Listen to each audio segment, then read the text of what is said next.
Let me tell you something that most people get completely wrong about the next major global conflict. They assume it will be fought over oil, or rare earth minerals, or even territorial disputes between nuclear powers. And on the surface, that logic makes total sense. Why wouldn't it? These are the resources that have shaped geopolitical competition for the last century. But here's where it gets interesting, and honestly, this idea flipped my entire understanding of how modern resource conflicts actually work. The next war is not about what flows through pipelines or gets extracted from mines. It is about what flows from rivers and sits beneath aquifers, water. And unlike oil, which you can substitute or eventually replace, water has no alternative. You cannot negotiate with thirst. You cannot innovate your way out of fundamental hydrological scarcity. And right now, in 2026, the conditions for the first genuine water wars are not just emerging, they are already here. Here is what makes this particularly urgent. There are currently 17 countries experiencing what hydrologists call absolute water scarcity. That means less than 500 cubic meters of renewable water per person per year. But that number alone does not capture what is actually happening. What matters is not just how much water exists, but where it is, who controls the infrastructure that delivers it, and what happens when the systems that have managed allocation for decades suddenly fail under compounding pressure, because that is precisely what we are watching unfold across three distinct but interconnected regions right now. The Nile Basin in Northeast Africa, where Ethiopia's Grand Renaissance Dam has fundamentally altered the hydrology that Egypt depends on for survival. The Indus River system in South Asia, where India controls headwaters that flow into Pakistan, and climate change is reducing glacial melt that both nations rely on. And the Tigris-Euphrates system in the Middle East, where Turkey's dam construction upstream has reduced water flow into Syria and Iraq by nearly 40% over the last 2 decades. These are not abstract future scenarios. These are active crises where the infrastructure decisions of one nation directly determine whether another nation can feed its population. And when you start looking at the mathematics of water dependency and population growth together, you realize we are not talking about localized shortages that get resolved through better management. We are talking about structural deficits that exceed the capacity of existing systems to absorb. Think about what happens when a country of 110 million people receives 70% of its fresh water from a single river, and another country upstream decides to fill a reservoir that holds the equivalent of the entire annual flow. That is not a diplomatic dispute. That is an existential calculation. To understand why water generates conflict in ways that other resources do not, you have to think about what water dependency actually represents at the systemic level. This is not like oil, where if your supplier cuts you off, you can find another supplier, or develop alternatives, or draw down strategic reserves while you adapt.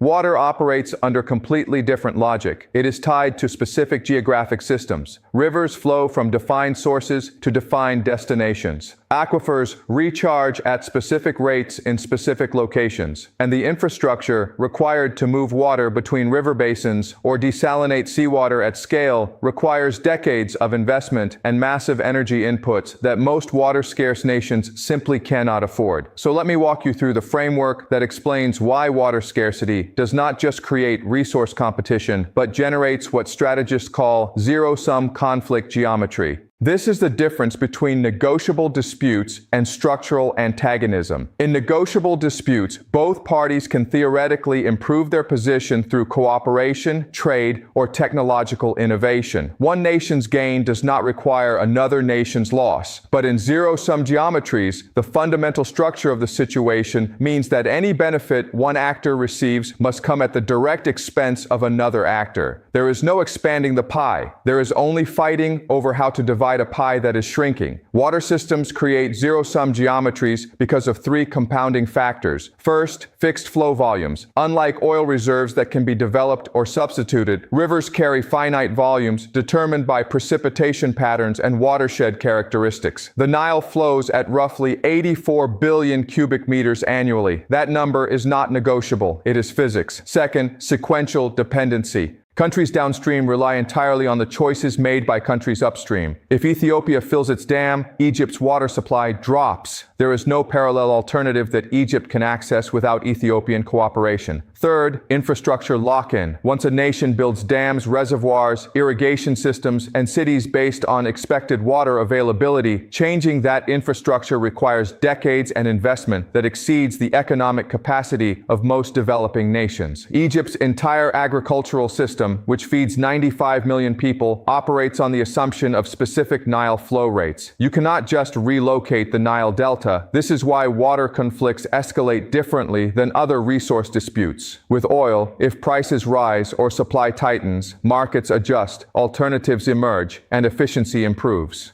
With water, if supply drops below the threshold needed to sustain agriculture, cities, and industry, the result is not market adjustment. The result is immediate social breakdown. Crops fail, cities run out of drinking water, industrial production halts, and because these impacts appear within a single growing season, rather than over years of gradual adjustment, the political pressure to act becomes overwhelming before diplomatic solutions can be negotiated. Now layer on top of that the question of what happens when climate change does not just reduce water availability gradually, but makes precipitation patterns fundamentally unpredictable. This is where the standard framework for managing shared water resources completely breaks down. Most international water agreements are based on historical flow averages. The 1959 Nile Waters Agreement between Egypt and Sudan allocated water based on flow measurements from the early 20th century, but those historical patterns no longer hold. The entire Horn of Africa is experiencing precipitation variability that makes long-term planning impossible. One year brings catastrophic flooding, the next year brings the worst drought in 40 years. And when the baseline keeps shifting, agreements based on fixed allocation percentages become meaningless. So let me show you exactly how this framework plays out in the 3 critical flashpoints that will determine whether water scarcity remains a humanitarian crisis or becomes the trigger for open military conflict. Start with the Nile Basin, because this is where the mathematics of zero-sum geometry are most visible and most immediately dangerous. Egypt depends on the Nile for 97% of its renewable water supply. That is not 97% of one source among many. That is 97% of all fresh water in a country of 110 million people living in one of the most water-scarce regions on the planet. 40% of Egypt's population works in agriculture. Nearly all of that agriculture depends on Nile irrigation. Remove the Nile, and Egypt ceases to function as a modern state within a single growing season. Now move upstream to Ethiopia, where the Grand Ethiopian Renaissance Dam represents the largest hydroelectric project in Africa. The dam's reservoir holds 74 billion cubic meters of water. To put that in perspective, that is nearly the entire annual flow of the Nile in a normal year. Ethiopia argues correctly that it has every right to develop its own water resources and that the dam will generate 6,000 megawatts of electricity that the country desperately needs for development. But here is the problem. During the filling period, which Ethiopia has already begun, every cubic meter that goes into the reservoir is a cubic meter that does not flow downstream to Egypt. And while Ethiopia has offered various filling schedules, none of them change the fundamental geometry. When one nation fills a reservoir, another nation's water supply drops. There is no engineering solution that satisfies both needs simultaneously. Egyptian officials have stated explicitly that water is an existential red line. Former Egyptian President Mohamed Morsi declared that all options are open if Ethiopia proceeded with the dam, which is diplomatic language for military action. The Egyptian military has conducted exercises simulating strikes against the dam. Ethiopian officials have responded by saying that any attack on the dam would be considered an act of war. And here is what makes this particularly unstable. Neither nation can back down without facing domestic political collapse. Egypt cannot accept reduced water flow without condemning millions to food insecurity. Ethiopia cannot abandon a project that represents both national pride and critical infrastructure investment. The conflict has no middle ground.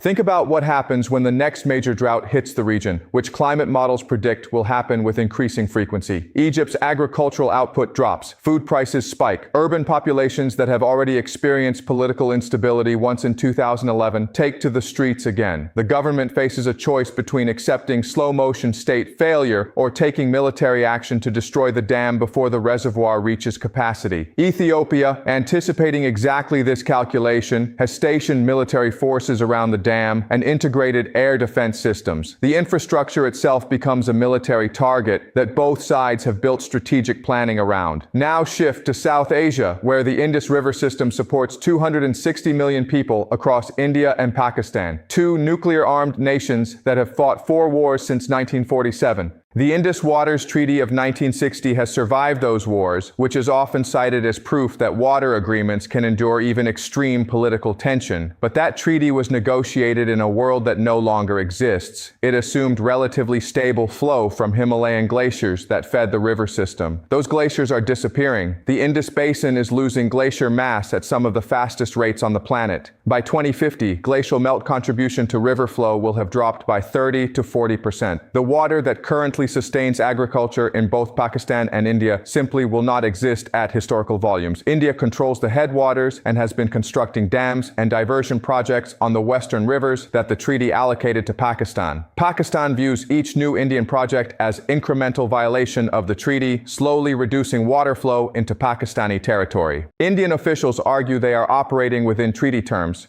using water for run-of-river hydroelectric projects rather than consumptive use. But Pakistan sees the cumulative effect. Less water reaches Pakistani irrigation systems, agricultural productivity drops. And in a country where agriculture represents 19% of GDP and employs 38% of the workforce, reduced water flow is not just an environmental issue. It is a threat to political stability. Here is the escalation pathway that should genuinely concern anyone paying attention to this region. Pakistan's economy is already fragile, with debt levels approaching 90% of GDP and growth rates insufficient to absorb population increase. The country faces a stark choice: accept slow-motion agricultural collapse as water supplies decline, which means food insecurity, unemployment, and likely political upheaval, or take military action to compel India to release more water, which risks nuclear escalation between two nations that have extremely short decision timelines and no robust communication protocols during crises. The 2019 standoff between India and Pakistan, triggered by a terrorist attack, brought both nations to the brink of conventional war within 72 hours. Now imagine that same dynamic overlaid with existential water scarcity affecting hundreds of millions of people. Move to the Middle East, where the Tigris-Euphrates river system flows through Turkey, Syria, and Iraq. Turkey has constructed 22 dams on the Euphrates as part of the Southeastern Anatolia project, reducing flow into Syria and Iraq by 40% since the 1970s. Iraq, which historically received the full downstream flow, now faces situations where entire segments of the river run dry during summer months. The marshlands of southern Iraq, once the largest wetland ecosystem in the Middle East, have largely disappeared. Agricultural production has collapsed in regions that sustained farming for millennia, and the population dependent on that water has either migrated to cities, creating massive urban pressure, or become part of the instability that has plagued the region for decades. Syria's civil war, which has killed more than 500,000 people and displaced 13 million, had multiple causes. But one of the precipitating factors was the worst drought in 900 years, from 2006 to 2011. That drought, exacerbated by Turkish dam construction upstream, destroyed Syrian agriculture and forced 1.5 million rural inhabitants into cities where they arrived with no employment, no housing, and no political representation. The social pressure that followed created the conditions for the uprising that became a civil war. This is not speculative connection. This is documented sequence of hydrological failure leading to agricultural collapse, leading to mass migration, leading to political instability, leading to state breakdown. Now project that pattern forward as the entire region experiences accelerating water stress. Iraq's population is 44 million and growing. The country's water availability has dropped by nearly half in the last 40 years. Turkey continues building dams. Iran, facing its own catastrophic water crisis, has begun diverting tributaries that previously flowed into Iraq. And climate change is making the precipitation that does fall increasingly unpredictable and insufficient. You are looking at a scenario where the infrastructure and political systems that have barely managed water allocation under relatively stable conditions now face conditions that exceed their design parameters entirely. Let me be clear about what I mean by exceed design parameters.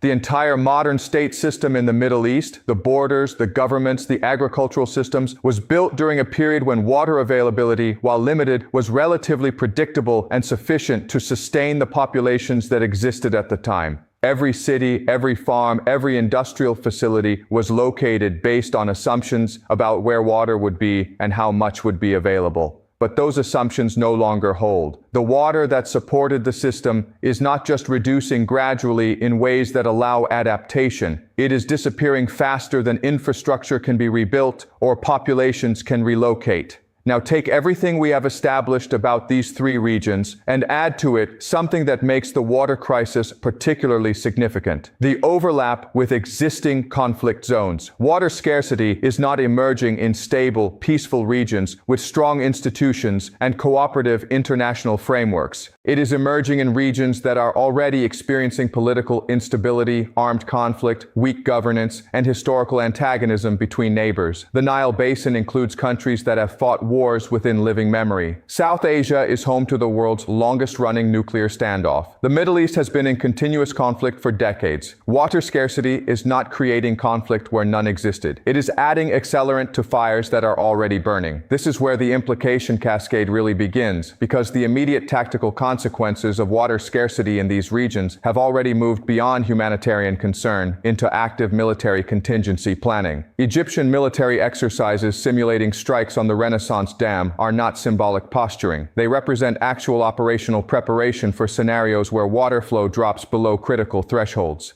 Pakistani strategic planning includes explicit discussion of water security as a potential trigger for conflict with India. And in the Middle East, control of water infrastructure has already become a military objective. During the Syrian civil war, dams and water treatment facilities were deliberately targeted by multiple factions because controlling water meant controlling populations. The regional systemic implications extend far beyond the immediate flashpoints. When Egypt faces genuine water crisis, the political instability does not stay contained within Egyptian borders. The entire North African region destabilizes. Migration pressure into Europe, which has already reshaped European politics over the last decade, increases by orders of magnitude. When Pakistan and India move toward conflict over water, the entire South Asian economic zone contracts. Supply chains that run through both countries freeze. Investment flees. And the economic damage spreads across the global system because you are talking about disruption in a region that represents 23% of global population. In the Middle East, renewed large-scale conflict driven by water scarcity would effectively destroy what remains of state structures in Iraq and Syria. The refugee flows that followed the Syrian civil war, which totaled over 6 million people, would look modest compared to the displacement that would follow complete hydrological collapse across the Tigris-Euphrates basin. Jordan, Lebanon, and Turkey, which already host millions of Syrian refugees, would face impossible burdens, and the political instability that follows, the rise of extremist groups and power vacuums, the proxy conflicts between regional powers, all of that accelerates. But the global economic implications are what should genuinely alarm anyone paying attention to how interconnected systems amplify shocks rather than dampen them. Water scarcity does not just affect agriculture in the regions experiencing it. Those regions are major agricultural exporters when water is available. Egypt is a major wheat importer because it cannot feed its own population domestically. When water stress forces agricultural production down, Egypt needs to import more. But if multiple regions simultaneously experience water-driven agricultural collapse, global food markets face demand surges that cannot be met from existing supply.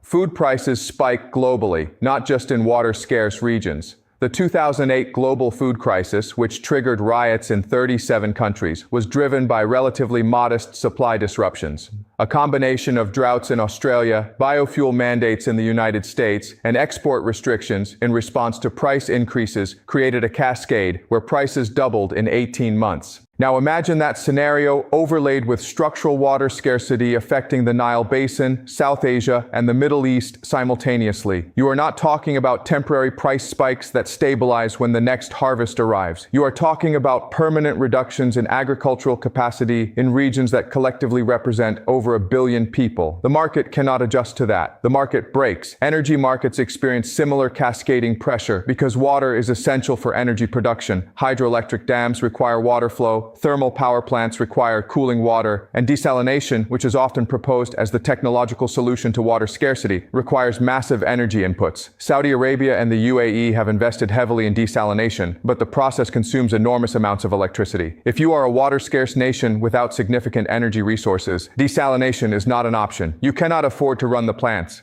And even for wealthy nations, the energy required to desalinate water at the scale needed to replace river systems would strain grids and increase fossil fuel consumption precisely when the world is supposed to be reducing emissions. This brings us to the structural order implications, because what we are watching is not just a series of regional water crises. We are watching the breakdown of the international framework that was supposed to prevent resource conflicts from escalating to war. The entire post-World War II order was built on the assumption that economic interdependence and international institutions would make war between major nations irrational. And for resources like oil, that framework has largely worked. Oil markets are global. Supply disruptions in one region get absorbed through shifts in production elsewhere. Prices adjust. Trade continues. But water does not work that way. Water cannot be globally traded at the volumes needed to sustain populations. You cannot ship the Nile to Egypt if Ethiopia cuts the flow. There is no international water market that stabilizes supply and demand. And the institutions that exist to mediate water disputes, bilateral treaties, river basin commissions, international arbitration, all of them depend on voluntary cooperation from nations that have alternatives. When a nation faces existential water scarcity, voluntary cooperation stops being politically viable. The domestic pressure to secure water overrides international obligations. So when you zoom all the way out and look at the complete picture, what you see is not isolated resource conflicts that remain contained through diplomacy and international pressure. What you see is the emergence of structural conditions where multiple nations simultaneously face existential pressures that their governments cannot address through cooperation or technological adaptation. The systems that were supposed to manage shared resources peacefully were designed for a world with relatively stable environmental conditions and gradually increasing demand that could be met through efficiency improvements and infrastructure development. But that world no longer exists. The 3 billion people living in water-stressed regions are not experiencing gradual scarcity that allows for managed adaptation. They are experiencing accelerating decline in the resource that determines whether they can eat, whether cities have drinking water, whether industries can operate, and the infrastructure required to adapt. Desalination plants, inter-basin water transfers, complete agricultural system transformations requires investment and time that these regions simply do not have. The gap between the problem and the solution is widening, not closing. Here is what should genuinely concern anyone watching these dynamics unfold. The pattern is structural, not accidental. Water scarcity is not the result of poor management that could be fixed through better governance. It is the result of hydrological systems reaching their limits under the combined pressure of population growth, agricultural expansion, industrial development, and climate change. You can improve efficiency, and many regions have. But efficiency gains delay the crisis. They do not solve it. When the absolute volume of available water drops below the minimum required to sustain the existing population, no amount of improved management changes the fundamental mathematics. The next time you hear about drought in the Middle East, or dam disputes in Africa, or water tensions in South Asia, try holding all of these things together in the same frame. Because they are not separate stories, they are different angles on the same story. The story of what happens when essential resources become structurally scarce faster than human systems can adapt. The story of how zero-sum geometries transform cooperative frameworks into conflict dynamics. And the story of how the next major wars will not be fought over ideology or territory, but over the one resource that has no substitute and no alternative. The resource that 3 billion people are already losing access to: water.